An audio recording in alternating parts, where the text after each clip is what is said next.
Hi friends, పక్కన చూడండి. కొంచెం ఇంటి కోసమే నేను కోసుకున్నాను. పూత కూడా వస్తూ ఉంది. కొంచెం కొంచెం తీసుకుంటాను. ఇదంతా అయిపోయింది కాలంలో. చూడండి ఎంత బాగుంది. ఇలా మనం పండించుకుని చేసుకొని తింటే టేస్టే వేరే, ఆనందమే వేరేగా ఉంటుంది ఫ్రెండ్స్. ఫుల్గా తేనెటీగలు వచ్చి వాళ్తాను చెట్టు పైన. ఇప్పుడైతే పోయేసింది. కీరకాయలు చూద్దారండి.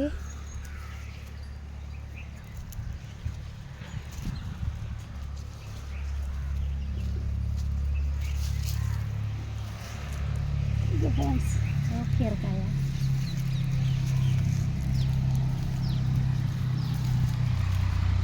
చూసారా, మనం పండించుకుని తింటే మనకు చాలా సంతోషం ఉంటుంది, ఆరోగ్యం కూడా ఉంటుంది ఫ్రెండ్స్. వంకాయ చెట్టు వచ్చి మొందా కోసిన ఒకే 5 కాయలు కోసుకున్నాను. ఎంత పెద్ద చూడండి, అది ఇది హార్వెస్ట్ చేయాలి. ఆర్గానిక్గా వండించేది ఉంటే ఆరోగ్యం బాగుంటుంది, మనసుకు చాలా సంతోషంగా ఉంటుంది. Okay, bye friends. మన వీడియో చూస్తున్న వాళ్ళందరూ లైక్ చేయండి, షేర్ చేయండి, సబ్స్క్రైబ్ చేయండి ఫ్రెండ్స్.